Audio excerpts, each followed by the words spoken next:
we begin? Yes. Yeah? Okay. Hello, everyone. Good afternoon to this very exciting and an important panel on breaking barriers, paving the way for the UK to become a global hub for digital assets. And I'm sure all of you will agree that there has been quite a monumental shift in global economy, primarily driven by decentralization and digital assets and tokenization. And according to the latest report by PwC, blockchain technology and digital assets will boost global GDP by $1.6 trillion by 2030, and UK alone could generate 57 billion pounds from that. So with that, let's begin. My name is Naseem Naqvi. I'm the founder and president of the British Blockchain Association, and also the first person in the world to be awarded a UK national honor in the field of blockchain and digital assets. And my other role is I'm also the head of secretariat of the Blockchain Technologies All-Party Parliamentary Group. So we have three very esteemed panel members. They need no introduction, but I will ask them to quickly introduce themselves, say a few words, what you do, and then we take it from there. Okay, well, I'm Dr. Lisa Cameron. I'm an MP in the House of Commons. I chair the All-Party Parliamentary Group for Digital Assets and Cryptocurrency. And before coming to Parliament, I worked as a psychologist. So I'm the first psychologist to be elected to the UK Parliament. And I think that's because all my constituents thought that Westminster needed a psychologist. So I found myself there. My name is Sean Kiernan. I'm the founder of Greengage, which is a B2B Web3 fintech. We do two things. We give accounts to people that are maybe debanked, so crypto companies and SMEs more broadly. And we try to give lending to the same companies with partners. Yeah, in short. Thank you. Marcus? I'm Marcus Foster from the Startup Coalition. Startup Coalition is a lobby group for UK tech startups. Our aim is to make the UK the best place in the world to found a startup. We deal with all kinds of sectors within tech, but one of the things I manage is our crypto and Web3 policy, hence why I'm here today. Thank you very much. So what we thought we should do today is, first of all, outline the barriers to digital assets adoption and how UK can become a lead. So first of all, we identify the barriers, what are the challenges, what are the roadblocks, and then we'll discuss some of the solutions. So maybe if, Marcus, we can start with yourself as one of the industry representatives.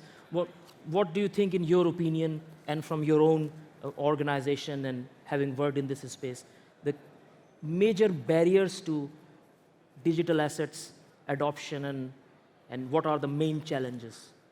I mean, I guess I'd first divide it into two. There are challenges for all tech companies, finding funding, getting the right talent that you need, dealing with regulators. I'm sure some people in the room will be familiar with the challenges there. There are also particularly some things around crypto and Web3 startups and even larger companies as well, though, I want to focus in a little bit on. The two I want to highlight is, firstly, access to bank accounts. It sounds really simple. It's a really fundamental thing. You're not much of a business if you don't have a bank account. Unfortunately, if you're a crypto or Web3 startup in the UK, it has become increasingly difficult to either simply open an account or keep your account open. Just to give a little preview, we ran a survey of 50 crypto and Web3 startups, asking them about their issues with accessing banking. All of them had trouble. All of them were on at least their second bank account because one had been closed. Now, this is like, if we can't manage to get this right, and whether that's the Treasury, whether it's Treasury, whether it's the FCA, whether it's the banks themselves, then it's quite hard to build the sort of businesses that we need in the UK to become an emerging hub for digital assets. Just very briefly as well, thinking a little bit longer term, I've been really impressed by the speed at which government, government not known for being that quick, generally, the government has been able to put in place crypto regulation. I think regulation is important. It provides clarity for startups, and it's important we get it right. One of the slight concerns I have there, though, is that some of the regulation we see coming through at the moment is often sort of assuming a centralized point for those companies. So if you look at something like the disclosures regulations, if you want to list your token on a trading venue or exchange, the information you have to provide means that you're sort of implying centralization within the regulation, which is difficult for many people who want to move to a more decentralized way of working, and is often a disincentive against decentralization, which will not be great for the sector. So yeah, a very urgent and hopefully simple challenge, and a more complex and perhaps complicated one to solve. Yeah, thank you. So I think these are really some of the major challenges as you highlighted: access to banking, access to funding, disclosures, tokens. Sean, from your experience, anything to add or to these challenges and barriers that Marcus pointed out? I mean, thanks for the introduction. I think it's a good tee up for me, because we tried to address the lack of banking accounts. I think there's a broader concern we have around, I mean, the tech it works. We know the blockchains function well, and we've seen real-life use cases be adopted. It's more about the standards and the groups of people coming around and understanding them. And I think the issue with adoption, to a certain extent, has been because the bigger corporates are not really coming to the table. And there's a lot of startups doing interesting things, but we haven't cracked into the big leagues yet. And to do that, I agree access to capital is a big one. But we also need some homegrown, bigger businesses that have emerged from this space to be able to speak to the big corporates and say, let's use these solutions. There's two figures that kind of sit with me. One is to the debanking point. It's a broader issue than just crypto companies. Last year, 140,000 businesses were debanked across the UK. And that's a huge figure when you think of it. And that indicates kind of this risk off, if you will, across the system. And the other kind of token, or the other side of that coin, is the fact that we don't have big boys to defend the space and moderate that. I've been mentioning that there's 100 unicorns in the crypto Web3 space globally, and I don't think there's any in the UK. And we've had one or two that have emerged, but they moved to other countries, partially because it was difficult to get onto the FCA registration process. And I think we need that kind of proactive, if you want to be a tech hub, a crypto hub, we need to grow the homegrown companies to take these technologies and then have the capital to make them apply in real-life use cases day to day. So I think those are the two issues. I think let's get the smaller companies, bank accounts, access to capital, completely agree, and let's get some big companies also to grow up locally, so we have then voices that can break through and make sure the standards are set in an intelligent way. Sure. Lisa, there's this general, people appreciate, the tone and rhetoric from the government to make the UK a hub of crypto asset and a center of excellence.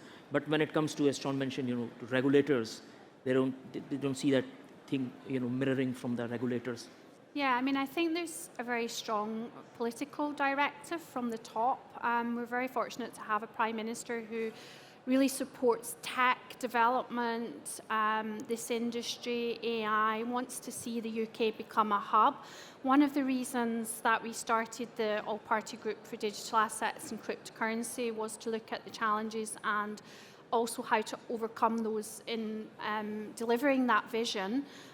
So the issues that we've heard already are issues that I've already been working on. Access to banking, I think, is a particular issue for the sector. I've heard that repeatedly, and the all-party group did the first inquiry report between members of the House of Commons and House of Lords last year, and it was an issue that came up even then. So I've been raising it with the Minister, of course. We've had debates in the Parliament on this. It's an issue that we continue to raise. But I think one of the things that struck me was when I went to speak at one of these events in Paris and spoke with regulators there, that with the regulations coming through in France, access to banking is kind of built into the system once you reach the bar of the regulator. And I think that that's something that, you know, helps facilitate companies setting up there. So I think it's something that we need to address going forward, and it's something that I would put in the list of priorities for government. The other issue is, as Sean has been mentioned, is access to engagement with the FCA process. For instance, I'm aware that, you know, we've registered around about 47 companies at this current time. But again, when I was over in France, there are over 100 now. And when I speak to companies, because part of my role is coming to these events, but also having you come to Parliament to speak to us and many of the cross-party MPs there, this is an issue that comes up time and time again, is about how do we streamline the FCA process so that there's better communication, so that we can support the FCA to be more engaged, and, you know, to make sure that we can realise the vision politically of becoming a hub. If you can't set up a bank account, you can't pay your staff, you can't do basic things, so, you know, that's a challenge. If you can't get registered here, that's a subsequent challenge as well. So those are the two issues that the APPG is particularly focused on at this point in time, in raising parliamentary questions, debates, and taking those issues forward with government. Thank you. Talking of the solutions to this, Marcus, in an ideal world, if you have the powers to change things as an industry. I mean, Lisa mentioned FCA roundtables. I think they have been open to it. They have hosted quite a few roundtables. We have attended a few. So I think they are listening to the industry. But if you have to change things, what are the top 2-3 things you would change as an industry representative, or solutions, constructive criticism of the? So just to discuss the access to banking stuff to start with. Part of the issue we have with this problem is that it's not immediately clear where the issue is. Is it decisions obviously made by the commercial banks, but are they made by the banks? Is it FCA pressure that is forcing them to make those decisions? Is it Treasury pressure forcing the FCA to crack down, and we see the results from the banks themselves? So that's really difficult. The first thing we need to do is identify where that tends to sit. I mean, I have some suspicions that it's more likely an FCA bank issue than anything else. But also, like, the process around that is so opaque. If you have your bank account closed, you're not told why. If you're refused a bank account, you're not told why. We have no idea. I mean, we have guesses at how many are closed each year. We don't know for what reasons, for what categories. We don't know from the individual banks. So I think a first, like, practical step that could be taken, probably before the, assuming we don't have the election today or tomorrow, which we've seen in the news, assuming an autumn election, something that could happen before then, is getting a bit more data around why this is happening, and then perhaps moving to a system like we see in France, in Hong Kong and elsewhere, where there is almost a duty for banks to provide bank accounts to businesses. On the sort of slightly wider decentralization point I mentioned, I think going forwards, and there's lots of crypto regulation and legislation being written as we speak, based off the Treasury consultations we saw, consultation response we saw a few months ago, making sure that all kinds of businesses within the Web3 sphere and their models are represented as best we can at this stage, because obviously new protocols, new ways of doing things are being built all the time. Making sure that we're not, when this legislation and regulation comes through, we're not assuming a central point of authority, making sure there are proper exemptions to things like financial promotions, things like disclosures, things like even like FCA registration. Does there need to be a different kind of registration if you're a decentralized protocol, as opposed to, say, a centralized exchange, because right now you go through the same process. If you're doing a Web3 take on fintech, Do you need a different registration process to if you're doing something Web3 based around, say, intellectual property? Possibly. You have the same process at the moment. So really making sure that regulation takes into account the various business models and the various ways of operating within Web3 would be where I'd look on that in terms of that wider issue. Sure. And Sean, as Marcus mentioned, obviously the digital assets, not just public cryptocurrencies. We have tokenized assets, and very soon could be healthcare records and title deeds and NFTs and carbon credits and so on. So moving forward, solutions and planning ahead, what can we do better? So I think we have a lot to start from in the UK, and I think the likes of what Lisa's been doing and having a government that set a very clear tone has set a good substrate. The vision's there to become a crypto hub. We also have London as a financial center, London as a tech center, and we have common law, which I think as a legal framework is more responsive to innovation, if you will. Indeed. In terms of the innovation outside of just the fintech side of crypto or digital assets, I think that we have to think about, again, engagement and education. And as an industry, I mean, I've seen this over the last five years and a bit. Like, we now have industry associations. We now have forums where we can come together and have dialogue, engage with not just kind of point-to-point discussions. But I'll go back to the point on standards. I think if we are going to adopt the technology and actually do something transformational, it needs a group of people to come together and agree to work together. And I think, for me, stablecoins are kind of the killer app thus far for, and I know this goes back to the financial services angle, but we have real businesses using stablecoins to move money cross-border. Real time, you cut a lot of cost and fat out of the system, and you save credit and counterparty risk. And if businesses are jumping and using these by their own, and there's a demand not just from us to kind of push things, but to pull things, and that level of engagement and dialogue is then constructive in that we're not just pushing from a vision, but we're pushing from people actually day-to-day experiencing things. I think that kind of engagement is much more real and lasting. And I know there's been talk about digitizing the land registry, for example, for a very long time. When something like that happens, and it has to be done at an exceptionally high caliber level, Yeah. For the world then to build on top of that, we have huge potentials for efficiency, but those efficiencies need an ecosystem play to have people actually use it intelligently. And I think that's for any sector that's going to deploy I mean, I've always called it the plumbing needs to be redesigned in a way that we can cut a lot of the inefficiencies out. And going back to stablecoins, the efficiencies that we have from that alone compared to what you have from SWIFT or the old school kind of post-war settlement, where it takes days for things to settle, like, we can achieve that. We have done it in the last 5-10 years at scale. And we now can do that for other sectors. But it's going to take time and again, dialogue. Sure. Lisa, I think we have done a few things we have done very well, as Sean mentioned, digital assets as intellectual property, common law, and other things. Moving forward, do you think if we get public cryptocurrencies right, it will pave the way for other classes of digital assets to get right as well?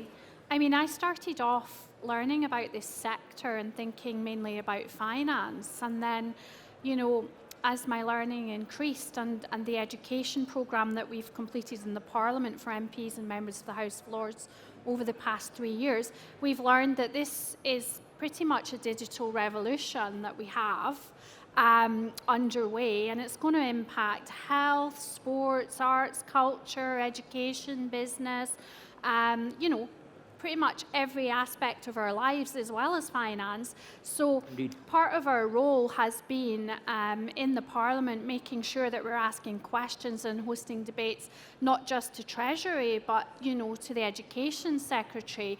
I've been linking in terms of international development and what's happening there with faster payments. We're expecting to have some more legislation coming through in the next couple of months, you know, which I can't preempt, but that's the expectation. And we've worked so hard to make sure that we're trying to address the issues that industry faces. And I think, as has been mentioned, the vision is there from the very top, and it's about the implementation challenges and getting that realised.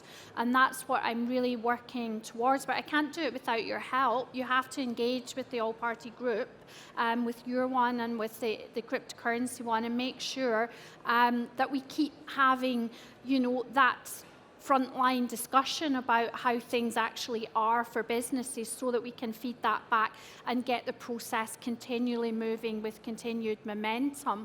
I feel personally that this is a responsibility not just for the work we're doing just now, but it's for the future. We have a digital generation. My children are very digitally native. We need to focus very much on education and skills building. And my last debate in the Parliament was about digital innovation in the UK and jobs of the future, and how we make sure that we continue to harness that talent stream coming through. And for those who want to switch jobs into this industry, there's lifelong learning opportunities there as well. The UK is a fantastic place to be an innovator and entrepreneur, and we want to make sure that that continues and we give everyone the support possible, because together what we're really doing is we're building digital Britain, and that's an exciting thing, and it's something that I need you to collaborate with me on the journey to make sure that we make it happen. Indeed, excellent point. Has anybody got any questions? We've got about 7-8 minutes. Anybody got any question? Yes?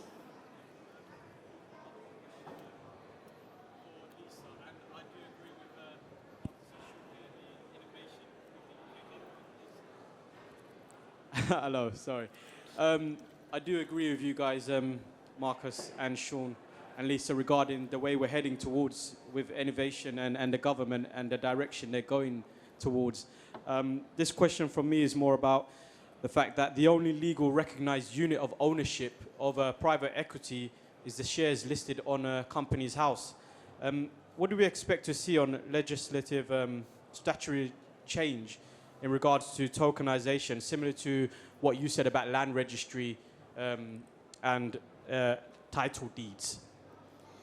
Yeah, I mean, I think that those are some of the key issues that are being discussed in the Parliament.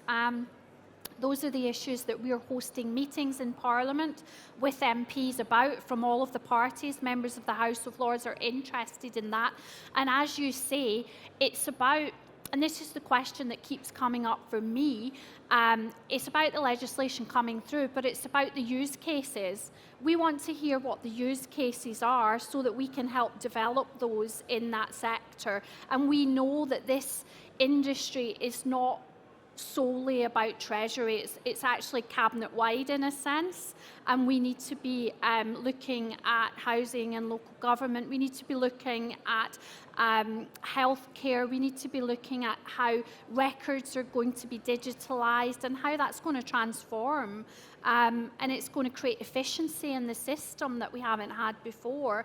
And these are the aspects that the MPs want to harness, because these are the real life use cases that are going to impact our constituents, and that's what we're there to do, to make a difference. So those are the types of issues that are very live in the Parliament, and we do expect to see legislation coming through looking at stablecoins, various other aspects, but those are the issues, that the use cases MPs want me to feed back to government as the areas of priority. So thank you for raising that. I don't know if there's other people want to respond. One more question. Yeah, thank you so much for the panel. This is just off the back of what you were saying. We had an event with Stand With Crypto at the House of Commons on Monday, Yes. which was very well received. Thank you very much for having us there. But my question is more so, that's obviously a reflection of the appetite there is for pro-crypto regulations and policies. And you mentioned use cases as an effective way of getting to Parliament. Yeah. But of course, Parliament, like Congress, there are quintessential red tapes for us to go through. Do you see those grassroots, on-ground activations being more effective as far as getting through those red tapes, or even being more faster processed, as it were? I think you work at every level.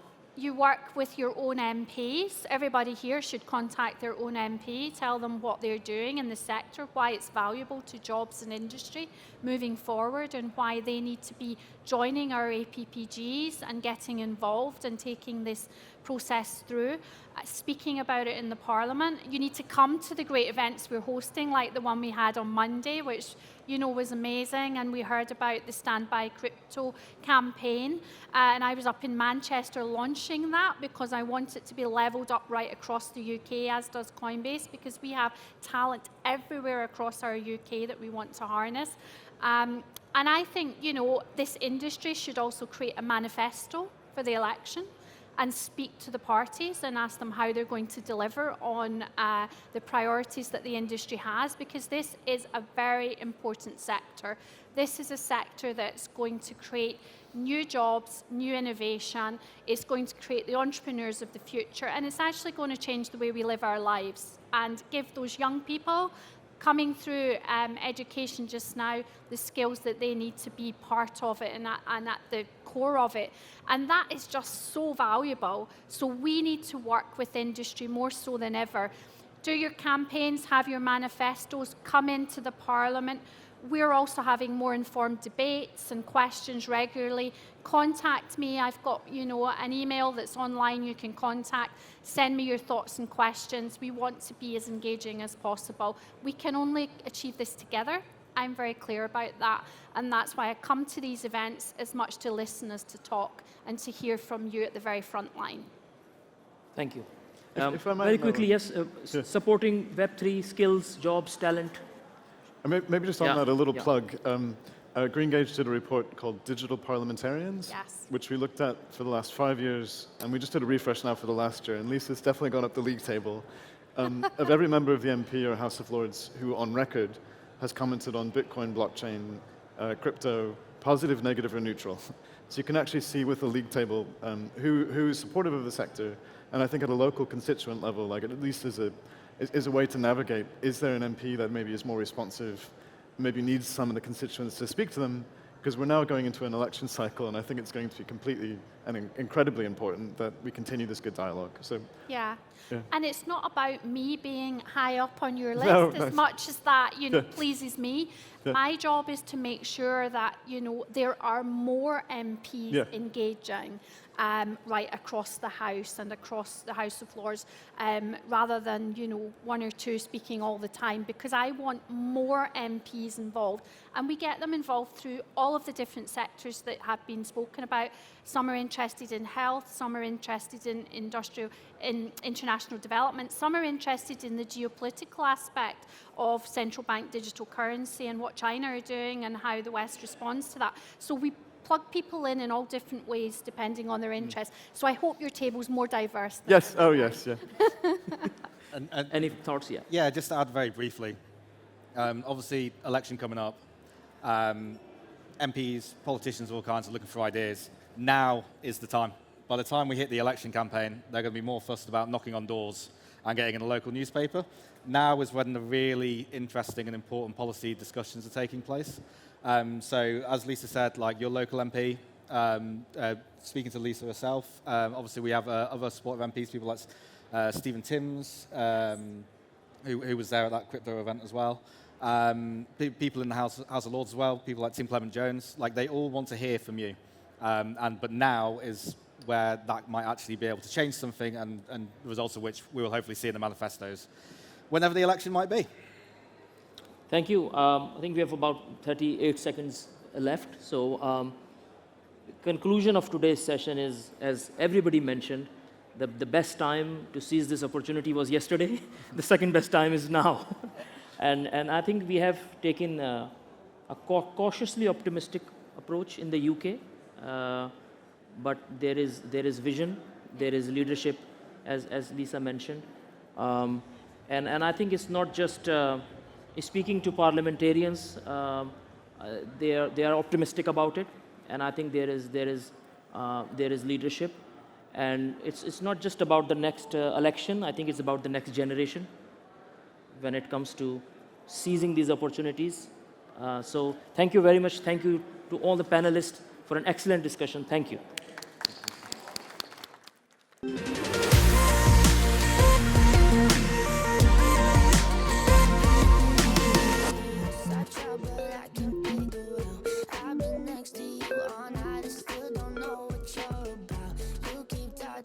dog